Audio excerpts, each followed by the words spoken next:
Welcome back. Welcome in. It's Country Roads Confidential at earsports.com. This is a Paramount podcast. I'm Mike Casazza here with Chris Anderson on a Thursday morning, getting you ready for another West Virginia football game. This time, the Mountaineers heading out to Arizona State, a 1 p.m. game, Eastern Time, TNT, True TV, HBO Max. Not just one, all three, Chris. Hey, more of the TNT viewer experience for you. I'm excited about this. Are you? Yeah, I think so. Are many of the fans that'll be watching from afar? Because as I told you, and you've heard it from other people as well. It's better the production value and what they show. And get this, Mike, during halftime, they talk about the game that they're covering and showing. It's kind of weird. Kind of took some getting used to, but they do it. That'll change. Guys, this makes too much sense. It's way popular. I don't know what you're doing. Let's talk about the SEC. Yeah, there you go. Ta-da. Again, they're the Big 12's TV partner. They care about the Big 12. They have a television crew here in town this week doing interviews with, I'm assuming, players and coaches. They were at the news conference filming the questions and answers. Probably going to have some sort of a feature on Rodriguez in year one, I would guess. It seemed like they were immersed in that. Point being, they care. Like they're here doing that stuff. You don't see ESPN cameras here. They actually outsource a lot of that stuff to your ESPN Plus ish, like the people who do the production here, they're typically responsible for some of that stuff. And a lot of those like broadcaster interviews now happen over Zoom.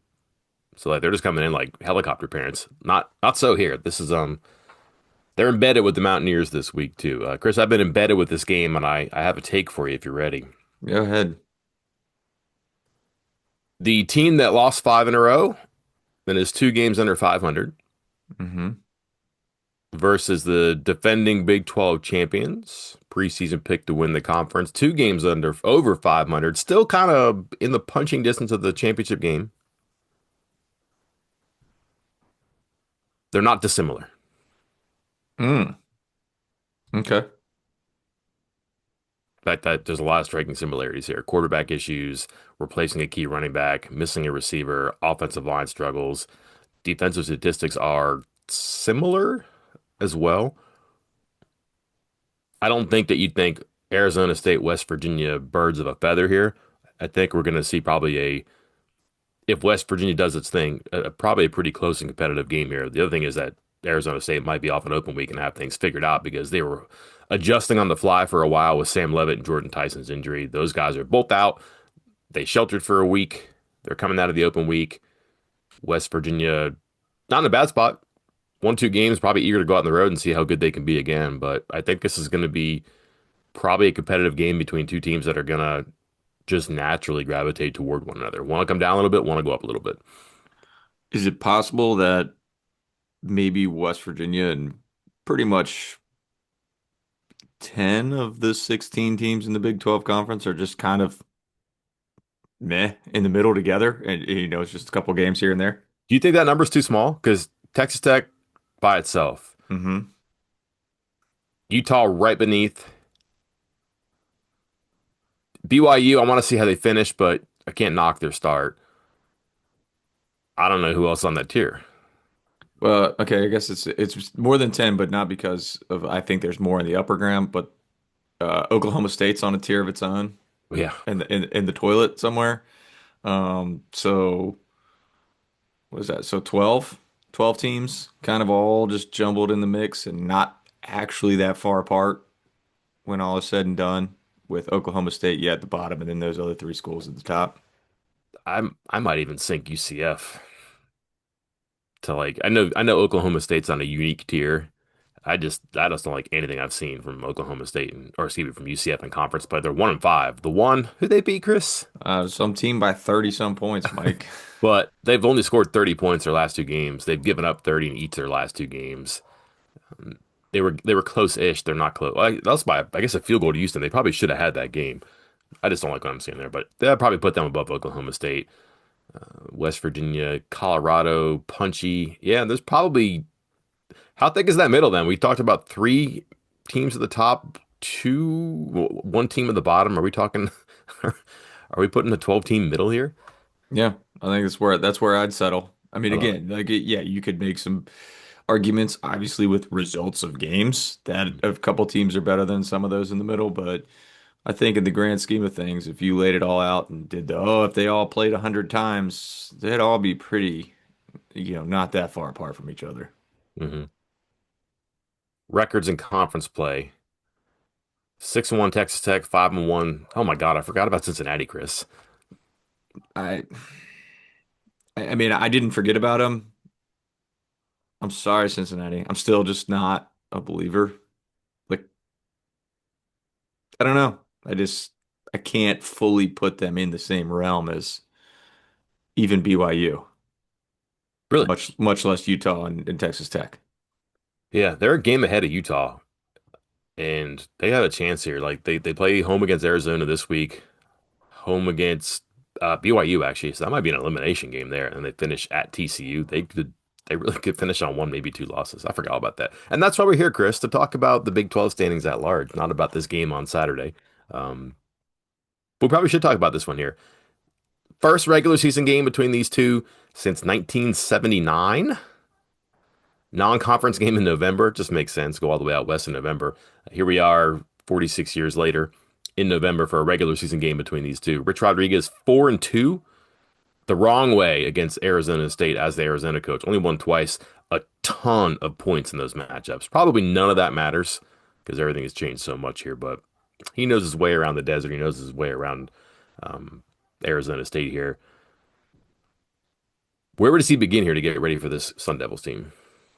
Preparing for things maybe you can't be prepared for, preparing for the unknown. I think he talked about it during his press conference where, he was asked, "Is it different with your preparation when the opponent has an off week right before your game against them?" And he said, "Really, what you're preparing for is things that you haven't seen before, something, a new package, a new play call, getting a little weird with some trick plays and stuff like that." And so I think that's going to be a very real possibility because there's the added factor here, not just of the off week, but the fact that, they kind of had to switch to Jeff Sims, who is an entirely different quarterback than Sam Levitt, Yeah. on the fly. And now they have this opportunity, this off week to kind of reset, be like, all right, here we go. Let's get to the offense that we should be running with this type of quarterback or tweaks or more emphasis on these play calls. Obviously, you can't completely shift your entire offensive philosophy, but I think there's a very real possibility that whatever West Virginia sees on Saturday is going to be different than what Arizona put on tape prior to their off week. Yeah, and I wonder if this isn't going to look a little bit like a West Virginia offense with quarterback power, quarterback read, stuff like that too. He ran for 200 plus yards against Iowa State. That's a Yeah. pretty good defense that usually has a plan, and you could tell maybe John Heacock wasn't up to speed and everything, or wasn't as sure. Maybe Iowa State's just not that good. They've had a ton of injuries this year too. It does give you some cause for alarm too, because he's big, 6'4", 225, veteran. Um, he's also their last resort too, so they got to make it work with him. They have to build the going to build the plane out of him, so to speak. Here, I just don't know what you're going to get with him because he was not good when he came in to play against Texas Tech. I want to say more incomplete passes than complete passes, and he threw a ton in that game. Kind of bounced around before that from Georgia Tech to Nebraska and just wasn't the guy out of school. Seldom used last year, of course, because of Levitt. Again, not great when he comes in this year. And then he comes off the bench against Houston when it looks like all is lost against Houston. Does a touchdown pass and surprises everybody. This is his first touchdown pass in more than 2 years. And then last week, not a great passing day, but just a huge number on the ground. And if you're West Virginia, you're like, all right, I'm getting ready for, I don't know, 25 carries with the quarterback here, too. They have a good enough running game. Their offensive line is much better run blocking than pass blocking. So the clock could run pretty fast in this game, Chris, because both these teams are going to be inclined to run the ball and use their quarterback in the run game. Hey, you won't hear any complaints from me if this game goes quickly. Yeah. So how is Arizona State here, Chris? Let's talk about their offense because that's the big thing right now. They're not bad. They're 6-3, Three. right? Yeah. Yeah, 4-2 in the conference. They haven't won every close game this year. That's probably the one thing. Like last year, just the horseshoe team. All the good luck for them. Pretty interesting stat on one score games I'll get to in a minute. But then the injuries add up. Jordan Tyson not going to play now. That'll be another game that he's missed. No Levitt. Running game, they missed the NFL running back now. It's just kind of like a return to normal for this team here. You're only as good as your parts, and they're missing some key parts. Yeah, when you're missing your starting quarterback, you're losing your future first round NFL draft pick at wide receiver. And yeah, like you noted, obviously Cam Scatabo graduated, so he hasn't been here all year, of course, but that's a lot of parts right there that are going to be different than last season.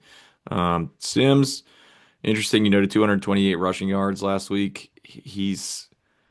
I mean, they'll obviously just kind of ride him as a runner, and they do a lot of design runs. Like some of them, obviously, there's some scrambles in there, but you're going to see him be in that quarterback power, I think is what you mentioned earlier, because they will run it outside a lot. That is where his preferred running lanes are. 27 of his 38 designed runs have been outside the tackles. Outside left tackle, outside right tackle, outside left end, outside right end. So he goes out that way. He has lead blockers. He's not afraid to get hit. Um, uh, but again, was that out of necessity because they went to him on a fly and it was like he hasn't gotten the passing ability in, hasn't run our plays, hasn't synced with the receivers, but we know he can run the ball because he did it at Georgia Tech, and that's his main, trait. Will it be a little bit different? I don't know. 9-1 since the start of last season in games decided by 7 points or less. Just don't lose these games. And they'd won 10 in a row at home before losing to Houston. So they figured out how to win despite different things. And last year, I think people forget, like, they probably arrived a year early last year. No one really knew who Levitt was. And they have so many returning players, Chris. Obviously, they lose Scatabo, but they have so many guys who are back on offense and defense. And it just it's been good. It just hasn't been as good. They were very good last year and almost a surprise. And they were not the team last year to start. And all of a sudden you look up and they're leading the Big 12 and they're in the championship game and they have a 35-0 run in the championship game last year. Crazy. Like, and then how fast it can change when just a couple of injuries. And they haven't had just a couple. Like they're starting centers out for the year. They've juggled on the offensive line. They've had some issues there. What goes to this offensive line just does not get great reviews. And big sack number, big TFL number per game for them. If I have the numbers here really quickly, they allow 6.22 tackles for a loss, 2.78 sacks per game. Those are 111 and 115 in the FBS. Bad numbers on their own when you bookend them with what West Virginia has done. West Virginia 2.4 sacks per game, 6.3 tackles for a loss per game. Those are both top 40 numbers, 18 and 37 respectively. WV won 4 games without a sack. 11 in the past three, Gris, and yeah, spiked by 7 last game, but 3 before that and the 1 before that. So 1 to 3 to 7. That's a long way from 0, 0, 0, 0, and you've seen just a number of parts. Linebackers, bandits, defensive ends get in the action here. I gotta imagine that they're rubbing their hands together as they get ready for this one. Yeah, what was the stat you had? I think you posted about the guys on this team that have had 2 sacks in a game or something, Hmm. and it was like it was different people. Like I mean, you'll go a whole season without a singular person getting multiple sacks in a game. And West Virginia now has multiple guys at multiple positions getting 2 sacks a game. And yeah, the offensive line you noted struggles. They're trying to figure something out on the interior, and they were trying to figure that out even before Ben Coleman, their former starter at center, got hurt. Left guard's been a disaster. Center's been a disaster since Coleman got hurt. They turned to Makua Pule, who then lost the job to Wade Helton, who started this past game, didn't play that much. Obigbo was the starter at left guard, lost the starting job. They switched to Makai Stewart, who was even worse and started last game, but only played 9 snaps before getting pulled off the game. Um, and went back to Obigbo for the rest of the game last week or two Hmm. weeks ago, excuse me. So it seems that they're really desperately trying to figure something out on the interior of that offensive line, especially. Chris, they let reporters into practice at Arizona State. I saw that. I was trying to look up on the running back and I was like, here's an interview with the running back yesterday Yeah. on the practice field. So what? Um, Guess who their starting left guard is this week? Uh, Kimo Macanalioli. No, no. No, Oh, Makai Stewart. oh. He's been Okay. running with their ones this week, so they must like something there. And the funny thing is, as troubled as their interior has been, their running numbers. I mean, most teams we talk about, Chris, are good on the outside. They're around the tight end or around the ends. They're pretty good, but you can kind of differentiate with teams, and especially when it comes to an identity. If you are good between your tackles, if you're good between your guard and center, that means push. That means your running backs are comfortable. They're going to see it and hit it, one cut and go. Their better numbers, especially for their lead back, are kind of interior runs. One side more than the other. Maybe you can want to fill in the blanks from here, but they must think are close, and they're trying to get it across the finish line here because they have, by need, because of injury, but also because of performance, they have juggled so much at those guard center positions. And here they are, back to someone they liked a couple weeks ago, put him in, didn't play well, but now you get him an open week and then a prep week, and maybe it's Stewart, and maybe things are unlocked in the middle there. Is this just a thing across all of college football right now? Sorry, like just because I mean, I think you and I have sat here, we talked about how West Virginia struggled on the interior of their offensive line, especially. We're talking about Arizona struggling with some of their stuff on the interior of the offensive line. Last week we talked about Colorado struggling on the interior. Is is anybody good? Like this goes back to the question that somebody asked was like, "Oh, don't denigrate Houston. Houston's in the top 25." And you and I know that's a thing that plagues sports talk of just everybody stinks, so nobody's good. But do all offensive lines stink? What's going on around here? It's the high price tag position, right? It is. And they don't like to move. Like, I just think that they rather be, if you're a center, you want to know who your guards are. If you're a guard, you want to know who your center and your tackle is. And just, it's a continuity position, and it's unusual to see a lot of movement. And that might explain what West Virginia's had happen this year. Is just so many new parts. Not the same necessarily for Arizona State, but they're trying. That's the one thing too. Probably your best running games have veteran offensive linemen or elite players. It's probably a little bit of each too, like elite veterans. I wonder I wonder how much hodgepodge you can get away with. Like, this guy was good in another school, and this guy was good here a couple years ago, and this guy will be good in a couple of years from now.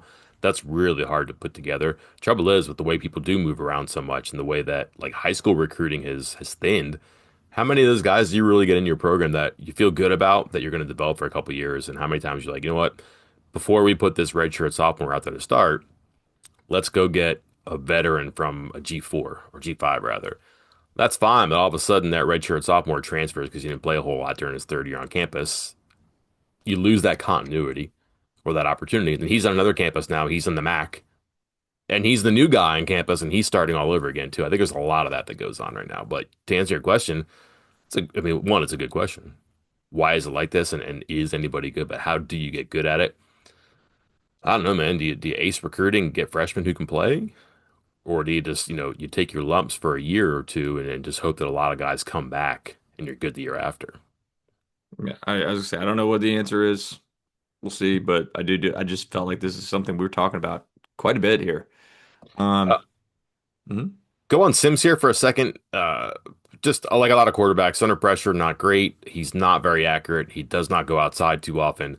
What strikes me is that this is a bombs away quarterback before. His freshman year, 2020, believe it or not, he had 45 passes of 20 or more yards. That was a top 35 number in the FBS. Since then, 29, 26, 2, 6, and 12. Playing time has been affected there, but he let it rip his first year, 8 touchdowns, 2 picks, and then just wasn't allowed to do it, and then wasn't able to do it the rest of his career. And again, here's a guy who just wasn't able to be the man at two different schools and then accepted a backup role. I'm not even sure because they brought him in, they brought Levitt in, and who knew Levitt from Michigan State was going to be the supernova he was last year. Obviously, Arizona State did, but um, this year, 2 for 12 on deep passes, and they tried a little bit last game. And once it became clear he could be able to run, didn't do so much. But here we are again. What Sims are you going to get? Could this be a team that knows this guy has the arm to do it? Deep balls aren't necessarily a reflection of a quarterback's accuracy, so maybe that trait isn't so important. 50-50, either you get it or you don't when it goes deep. But they do have some guys who can stretch the field, big guys and fast guys, and West Virginia's defense, even in its recent version, can be had on deep plays here. Do you fear that a little bit? A deep ball attack from poor little Arizona State, which has a backup quarterback and doesn't have his best receiver, and all of a sudden, pew, over the top here they come. Yeah, I think you have to if you're West Virginia, in part because there is a history of it. Yes. And then the noted stats, because yeah, that was one of the stats I had written down too, was that 2 for 12 with 0 touchdowns and an interception on throws over 20 yards. Um, but you're West Virginia, and the West Virginia's defense right now, again, they are kind of known for creating havoc, but also giving up the big play. So there is this window here of if the stars align, if Jeff Sims channels Jeff Sims of COVID season and West Virginia is on the off instead of the on position, it could get ugly. I mean, I'm looking at it right here. West Virginia ranks 123rd in the nation in 30 plus yard pass plays allowed. That's 30 plus yard pass plays, not 10, not 20. They're among the worst in those as well, but 30 plus yard pass plays. They give up a ton of them. And that's just flipping the field. I mean, they've given up over 100, 10 plus yard pass plays a game. And there's only what, one, two, three, four, five, six, about 12 teams in the entire country that have given up at least 100 pass plays of 10 plus yards. Hey, trivia for you. Hmm. 2020, who led the nation in deep throws? Oh, And what school was he at? was it Garrett Green at West Virginia? No. 2020. Oh, I mean, yeah, are we talking about Jeff Sims? No. No, Who? Dylan Gabriel. Oh, Have you hello. seen his arm? Yeah. And Uh, also, what school did he play for? Well, I was about to say, I mean, I know he was at Oregon, but it was before that, right? Yeah, Um, God, where was he before that? Oh, Oklahoma, right? before that, Oh, he was at UCF. UCF. Oh, that's right. Yeah, I yeah. love trips down memory lane like that there Oh too. my God.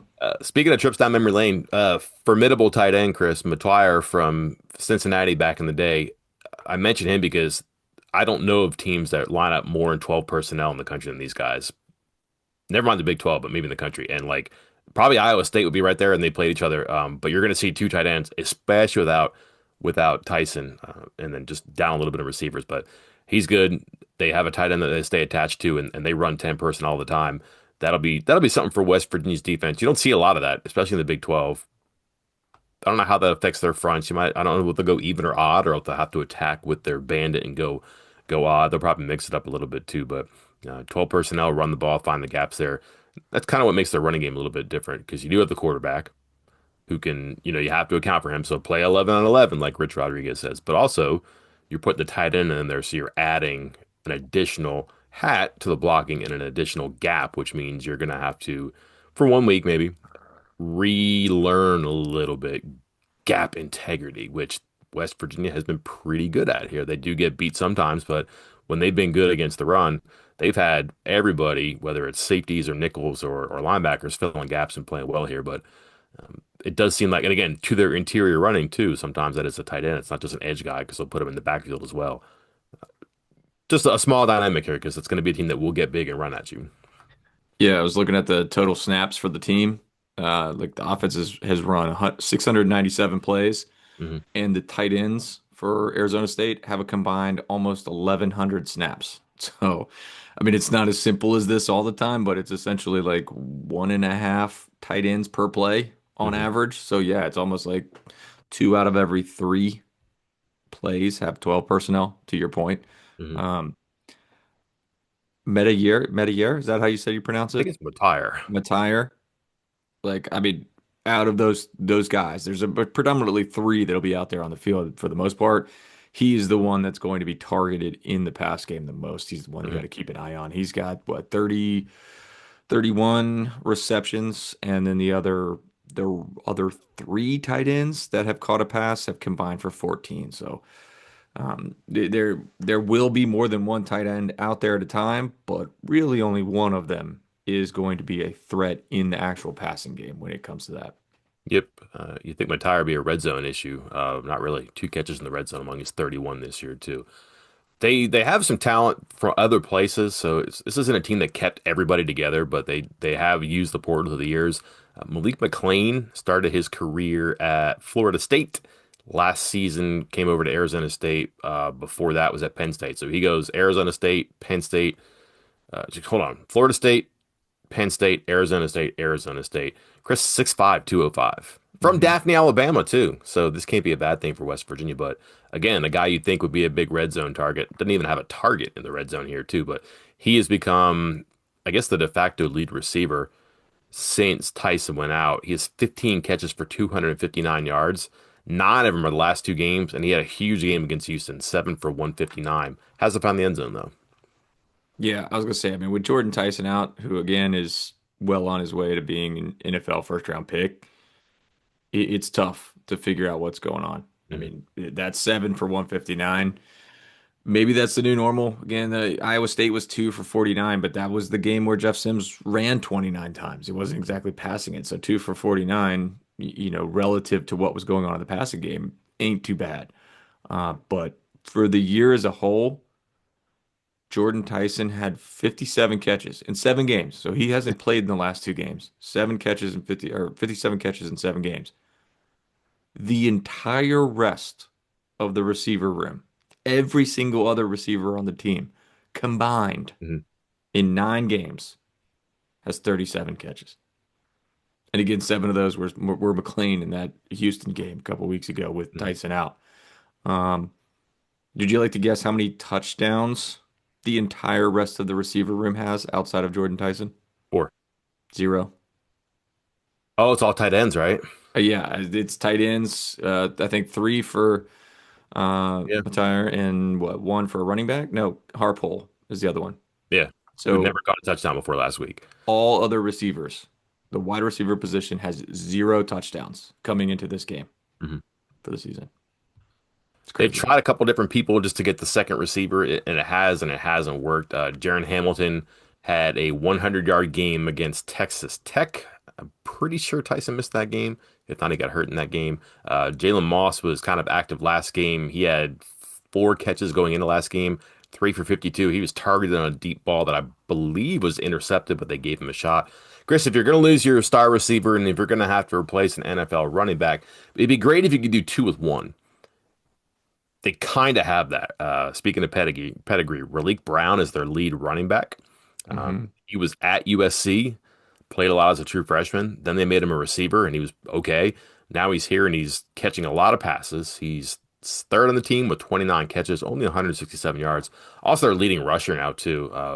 Dual threat kind of a guy. You're going to see some of that with Dior Hubbard, but this is again a little bit more by necessity now because of obviously just being down a little bit and then trying to help your quarterback out. Only 2 catches last game, the game before that. I wonder if that takes off this week because yeah, he'll be busy running, but if so many eyes on the quarterback in the backfield and all of a sudden your running back's leaking out. Here's a guy who has played receiver for a Power Four program and has caught a lot of passes for Arizona State this year. Yeah, I mean he's got some wiggle to him as well. Like I mean, obviously, if you're going to be good enough to play receiver and running back, you're going to have something. And he currently leads the Big 12 conference in missed tackles forced on Mhm. runs alone, with 42 of them. And he also has the most 10-plus yard runs in the entire Big 12 conference with 24 of them. So he has that ability to make the first defender miss and get chunk plays out of the backfield even without not even taking into account the receiving part of his game. So, like, I don't know if he gets the publicity that some of these other running backs get, and he may not have like the top stats of like the regular counting stats that some of these other guys have, but he may end up being the toughest running back West Virginia is going to face Yeah, this year. Like, yeah. legitimately, might be. He has only 300-yard games. He has 7 games with 4 yards a carry or better, and five well above 5 yards a carry too. So volume has been his issue. Like, I mean, if he has, again, more than 16 carries, more than 11 carries, more than 14 carries, he's going to have, big numbers there. But again, on the days that he has, 14, 11, 6 carries, 16 carries, he has 4, 6, 9 catches too. So they're finding ways to get him the ball there too. Anything else about their offense here? No, Not that good? no, Not concerned? no. I think this is going to be a pretty low scoring game, to You be think so? honest. Yeah. They're 88th in points. Surprises me. Rushing offense, though, 31st.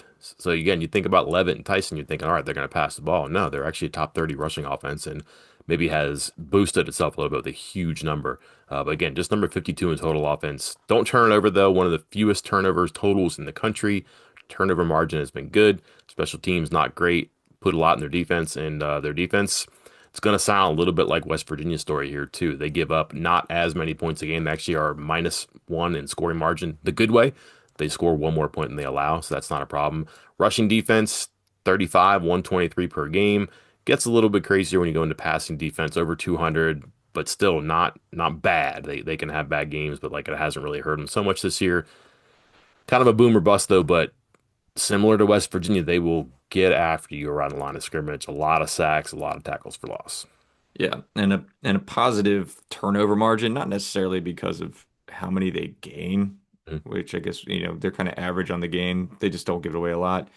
Um, but is there anybody when you look at this team, like when we talk about a lot of these defenses, it's like, hey man, you got to know where number 51 is. You got to know where number 42 is. Is there anybody that you look at on this team and you're like, this is one? I mean, because even, we're comparing right now, comparing them to West Virginia. And Yep. when you play West Virginia, you got to know where Fred Perry is. You have to. Hmm. Is there somebody for Arizona State like that? Abney's a really good cornerback. Yeah. He might be one of the best ones in the Big 12 this year. In fact, I think he's the fourth most snaps in the country without a touchdown in pass coverage. So that kind of gets your attention there too. I really like their linebackers though, just active guys who run around the field. And I'm trying to think of his name. Number 8, Crook, just makes plays. Just he's around a lot. Gets a lot of those assisted tackles, but he also gets a lot of tackles by himself. Um, and a lot of run stops too. I'd probably say he. I don't know what the numbers are, Chris. You probably are gonna take this off the tee for me, but I would assume that he's probably going to have one of your more active rush defense totals in the Big 12. Yeah, no, I mean they're good, like absolutely good. I'm glad you brought up Abney. He was the first guy that I thought of. Again, is passing the ball going to be West Virginia's, main focus here? Not really, but he is still somebody that you got to say, hey, that might not be a side of the field that I want to throw to a lot. Um, Fewer than 50% completion percentage Yeah. when he's in coverage. Like you noted, 0 touchdowns, 1 interception, 6 pass breakups, Mm. a NFL passer rating for opposing quarterbacks of 53.1. Now, the one downside, 6 penalties already this Ooh. year with holding or pass interference, downside for them. So he's just an aggressive corner. He's one of those aggressive corners, and I think, again, in a good way, that he gets away with maybe some hand fighting and different things some of the time, and sometimes he gets caught on it. And I think you take that trade off if you're Arizona State, and he is a guy that you do not want to mess around with in the pass game, and he's not one dimensional either. 0 missed tackles on the season Really? Huh. at corner, which is why, the cornerbacks are usually out in space having to try to tackle one-on-one situations, and he's got 0. He has the highest tackle grade on the team at 90.5, according to PFF. Man. All right. Let's go back to last week. We pointed out the weak spot we thought in Colorado's defense. Hmm. I'm not going to name him, but we pointed out how he had been one of the most combustible, one of the most targeted players in the country. WVU took their shots, 3 for 5 against him. The running back was 3 for 3, Dior Hubbard. The slot receiver, Rodney Gallagher, was 0 for 2. Interception on the fourth down play. That's not really on Gallagher. Even my boy, Scotty Fox, you got to put the ball in play there. But did not go out of its way to take advantage of that. But still had an idea. And I think that's maybe why you saw some activity from Dior Hubbard and why he was lining up a receiver so much. It wasn't just like, hey, let's get this guy the ball randomly. They know he's good as a receiver, and they had a chance there too. Anybody, anything here that you look at and say, all right, this guy's given up a lot in the passing game. We highlighted Abney because he has not. Let's be mean, Chris. Where's the soft spot here? I mean, was it Javon Robinson, a fellow cornerback who's given up 5 touchdowns already? Crazy. Four touchdowns, excuse Mhm. me, 4 touchdowns. And NFL passer, we talked about NFL passer rating just a second ago, 135.3. So if you want to boost your stats, that might be a guy to target here. Again, he's a good tackler. 0 missed tackles for him too. That's going to be a theme across the board for, or at least across the secondary for Arizona State, but Robinson might be a guy you could target on the in the passing game, and in part because he also gives up the deep ball, 14.5 yards per reception, so he's not even keeping him short, 4 touchdowns. Um, man, I mean, go around. Was it Rousers in there? That's a familiar name for you guys that are recruit nicks. He was around for West Virginia. Um, Teams are completing almost 80% of their passes. He was out for the first half of last game. I think he had a targeting penalty that kept him out, and that's why he didn't start. And he got replaced by, I think Montana Warren was the guy who took his spot. And Warren's PFF marks across the board are horrendous. Mm. Can't tackle, can't cover, can't do much of anything. So I don't know. Like there's definitely some weak spots, at least as far as like the grades are concerned. Again, we talked about the overall stats aren't terrible, like the counting stats, the scoring stats, the actual points allowed, but some of these grades and some of these completion percentages are pretty bad. Their top three corners, Abney, Robinson, and Kendrick's Breedlove is their slot corner. He Hmm. specializes that. That's his thing. None of them have given up more than 70% completion percentage, which does what does that mean? But your slot guy is typically going to give up a number of them because he's not in position. He's not right face to face. That'll happen sometimes. But all three have given up less than 70. We're at 70 or less. Combined between those three, Chris, 70 catches and not loaded where one guy's getting killed. 24 for Abney, 25 for Robinson, 21 for Breedlove. Not bad. 3.6 yards after catch. Like they catch it and they get on the ground. Yep. So if you think that completion percentage number is impressive because it's not very high, or if you're not impressed by it because, wow, 70%, you live with that, okay, fine. Catch it and get him on the ground. Not a lot of mistakes, not a lot of missed tackles. So here's a Cam Vaughn, a Rodney Gallagher, a Jeff Weimer, a Justin Smith Brown, a Christian Hamilton challenge. Catch it and spin out of it. Catch it and stiff arm. Try to break a tackle and make something happen because teams haven't really been able to do that yet. And yet, not the most impressive defense, but that's been their key against the pass is that, sure, they may give up the reception, they are probably going to get you on the ground. One more note on Abby, kind of handsy, 6 penalties this year. Yeah. Um, you said you like their linebackers. That's another one. Keyshawn Oh, Elliott, big fan. yeah. Like he's as I said, we're just rolling through dudes here, and we have yet to mention the guy who leads the team in tackles, and I believe leads the team in sacks as well. Oh, Tied for the team lead in sacks with 4 of them. So he's disruptive to say the least. He's got most solo tackles, most total tackles, most sacks. Broken up a pass, gets after it. Good player. they have two linebackers who are top 10 in tackles and assisted tackles. And that assisted tackle thing I just like because, I mean, especially a linebacker because you're running around and you're making plays there. They also have two of the top 10 in the conference in sacks, different positions, defensive linemen. Prince Dorba, Clayton Smith. I guess we're gonna have to put a third one in there too with Keyshawn Elliott. So they have three, but Elliott is an overlap at linebacker. So two of the more active linebackers in the conference, and two of the better pass rushers on the defensive line in the conference. And by the way, add the linebacker in there too. So three guys with 4 sacks. Kind of in what they've been able to do this year too. I guess you're in a perpetual state of alarm if you are following West Virginia in the offensive line. They're just going to play their right tackle and their right guard and go with it and hope it works. Left guard, left tackle has been fine of late since they made the change to Haslam. I don't think we spent much time talking about how bad Landon Livingston is, so it's probably been a good sign, a good season for him, a good sign because we haven't been saying he's bad. He probably hasn't been bad. Where's the not where's the area of concern here? Where's the Chris? Where's the panic meter here? Because they play a lot behind the line of scrimmage. They attack you there, and then again, like they have the stats to back it up. Let's see, 1 to 10, right? That's where our panic meter goes. Uh, give me a 7. I mean, it's a cause for concern. Offensive line's always been a cause for concern for me, and this is a team that has some disruptive players, and they have them on multiple levels. So again, if you have guys that are not missing tackles, because one way that, and we've talked about it with some of the stats that we've thrown out about, Dio Hubbard ended up with 51 yards and 53 of them came after contact.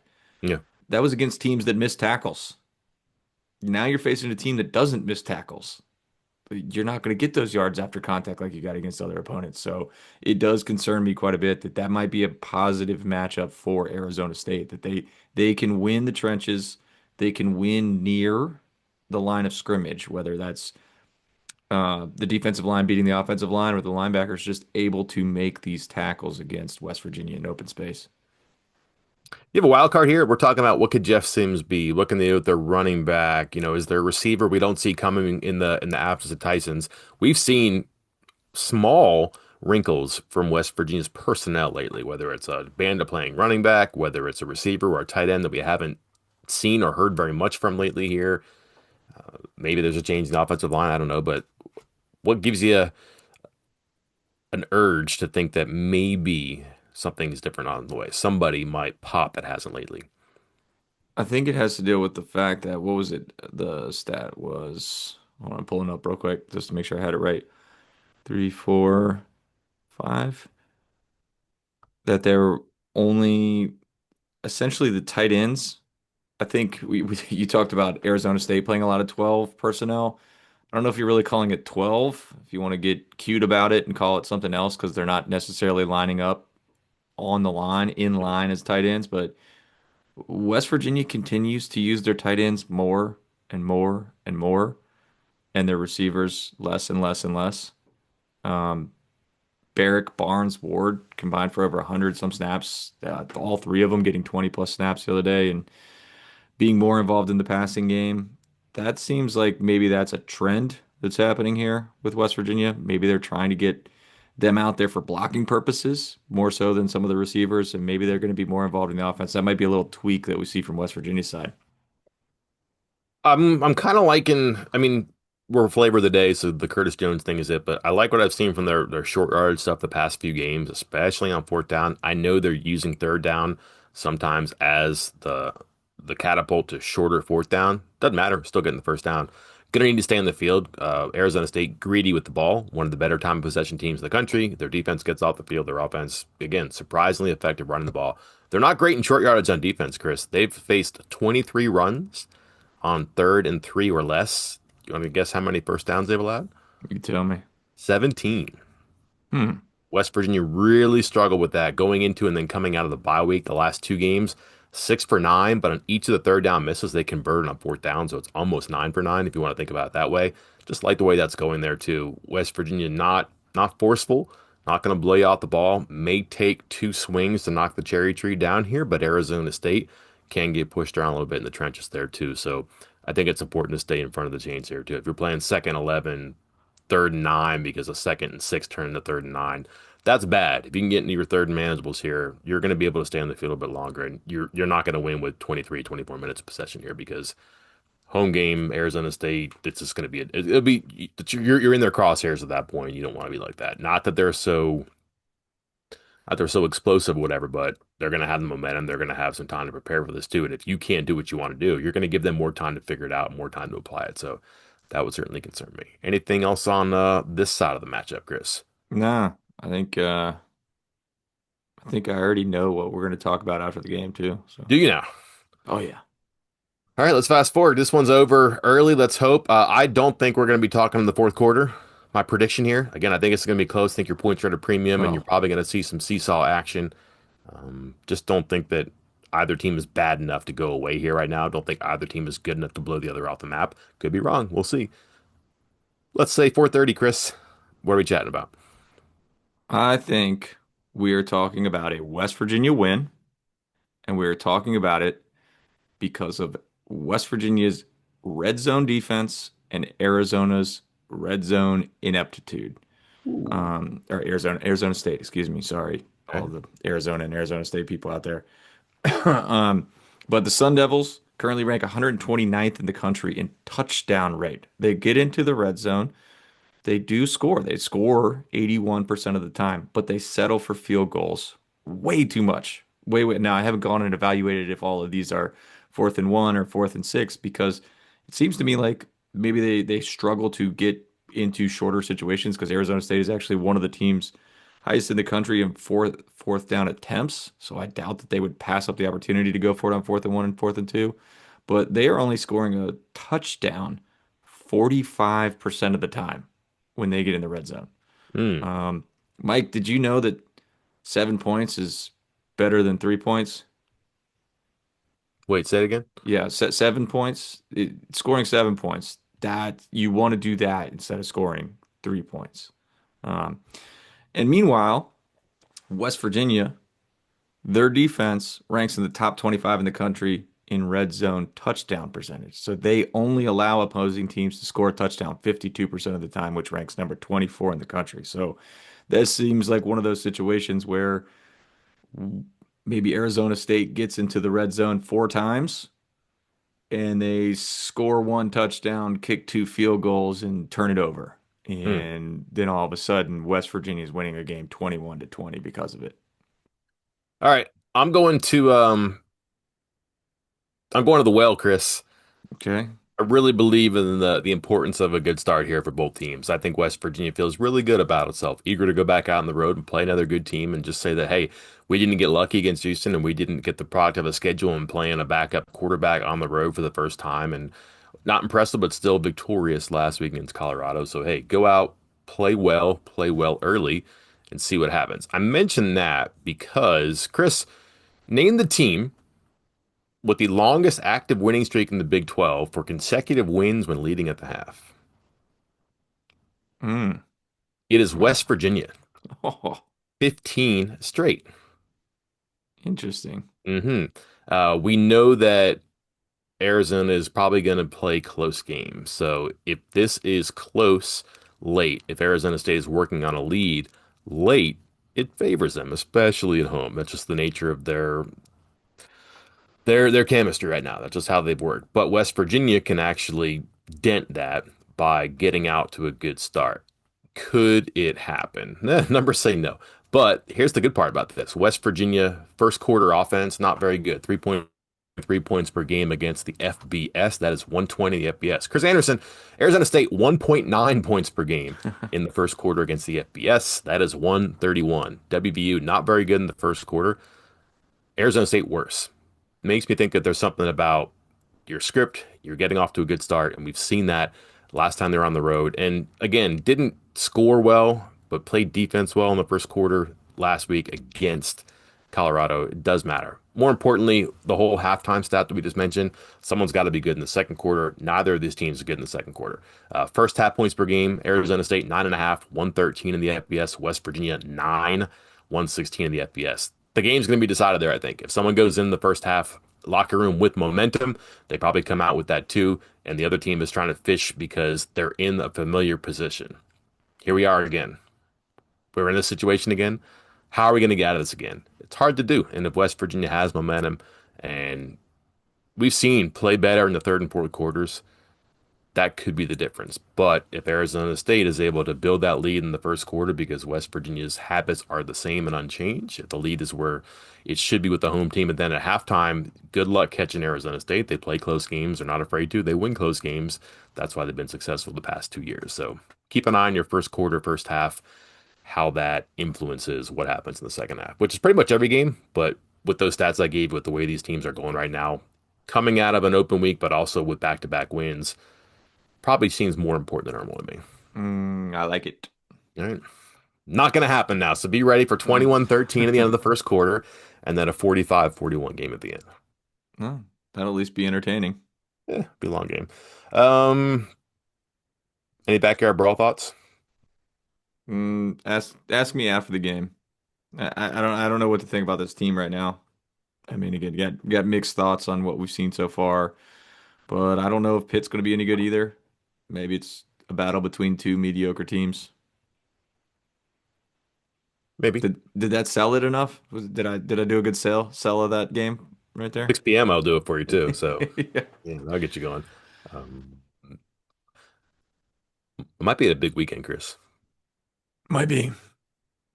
I mean, it's basketball signing day that lasts a week, and who knows what might happen during that week. You got plans for Sunday?